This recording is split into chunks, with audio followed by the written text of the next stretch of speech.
Ассалаумағалейкум қазақ елі. Екінші сериясын түсірейін енді. Енді менен де мықты, менен де ақылды жігіттер бар, мойындаймын оны.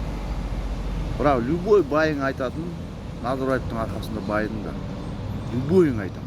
Мен оған 100% білгенмін. Кім тірліксіз еді, 60-шы жылдан 70-шы жылғы, 75-ге шейінгі жігіттердің дәуірі еді ғой өзі. Кім тірліксіз еді, малый, средний бизнес деді, ана крупный бизнес бәріне берді. ИП, ТО, АО бәріне берді. Енді Қытайға қарызбыз дейді да, қарызға тығып кеттік дейді. Қытайға дүние жүзінде бір-ақ банк бар, мемлекеттерге қарыз береді. Ол Қытайда. Оған Россияда қарыз, Таджикстанда қарыз, Америкада қарыз, Англияда, Францияда қарыз шығар. Сен қайдан білесің? Оны өздері шешеді, оны басын қатырмай-ақ қой жаңа. Мысалы баяғыдан 1 теңгеден бастап темір кетті ғой, білесіңдер ме? Темір, алюминий, мед қазірге шейін кетіп жатыр. 100 теңгеге барды қазір темір. Может, солай келіскен шығар. 30 миллиард тонна мен 30 жылдың ішінде жылына осындайдан сөйтіп құтылам деп келіскен шығар. Қайдан білесің сен оны? Сөйтіп құтылып болған шығар. Қайдан білесің сен оны? Сөйтіп жамандап айбақтай бермесеңдерші. Айттым ғой кеше, четко, конкретно. И еще ана ешекбастар деп айтқаным, жігіттер, қыздар, мен ең кім жамандады Назарбаевты, Тоқаев ағаны, соларға айтқаным ол, комментарий жазған астына. Ал енді сұрақ туады ғой, сен кімсің отырып алып деп, енді елдер қуып жатыр, иттің итақайы бірдеңе айтып жатыр, интернет пайдаланып 20 жыл болды өзіме, қойшы 25 жыл болды. Қойшы деп жүрген мен де бірдеңе айтайын. Бір ақыр заман келе жатыр ма, Құдай біледі енді. Осылай бірдеңемін де өзім білетінді айтып қалайын. Даже вице-президент болуға лайықты адаммын. Әттең деп қойазған. Әттең бір поддержка болмай тұр. Вице-президент болсам, негізі осындай халықтың арасынан біреуді қою керек. Чем отырып үйреніп қалғаннан емес. Мысалы, не болып отқан біз білеміз, автобусный паркте не болып жатыр, базиста не болып жатыр, қалай жұмыс беріп жатыр. Халықтың арасынан қою керек. Кім ақша төлемейді. Жаңа мысалы кеше міне айтқанып үлгермей қалдым, тез айту керек ғой. Не үшін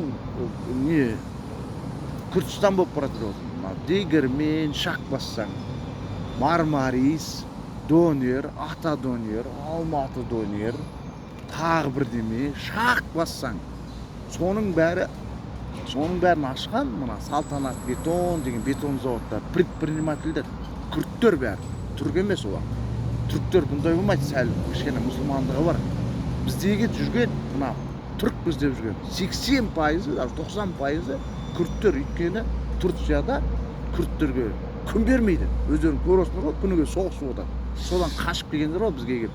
Бизнес ашып, жаңа Назарбаевтың арқасында малый, средний бизнес, крупный бизнесмен алып, байып, мына шақ бассаң, Донер, көрдіңдер ма? Сондай болып бара жатыр, Күртістан болып бара жатыр деген.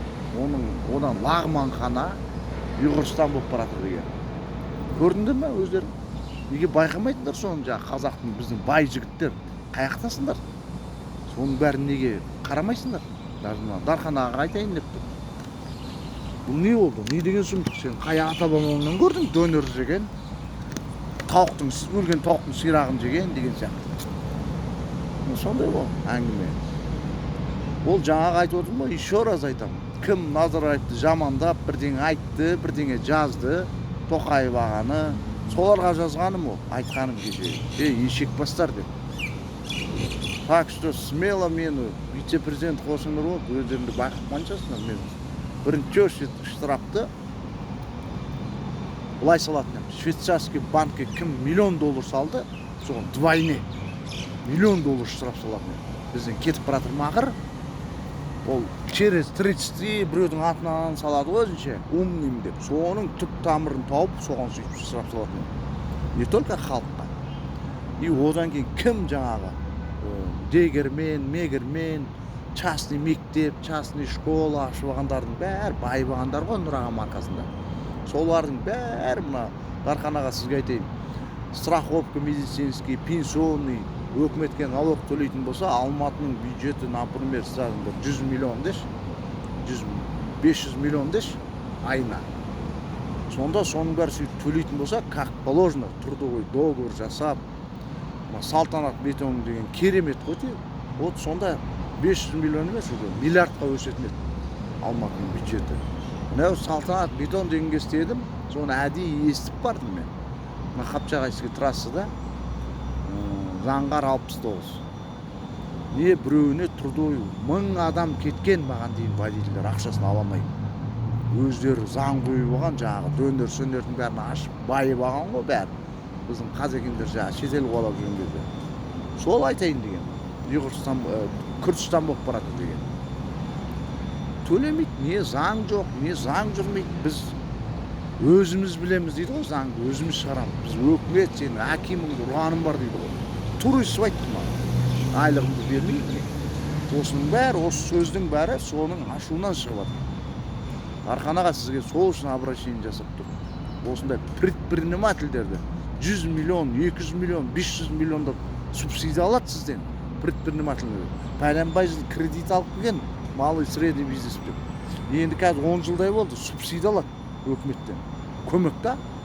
И сол субсидияға сол өкіметтің адамдарын сатып алады. Участковыйнан бастап дым істей алмайсың. Сотың, прокурорың, Түрксибский районның ровдысын, жоғардағы ДВД-ның бастығын, горгайыңды түгелін сатып алған.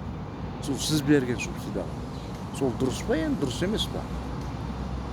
Дарханаға сізге обращение жасап тұрмын, осыны бір қатаң тәртіпке алсаңыз. Шымкенттің жігіті, қазақтың сиқым шығарсың. Сөйтіп естідік қой енді.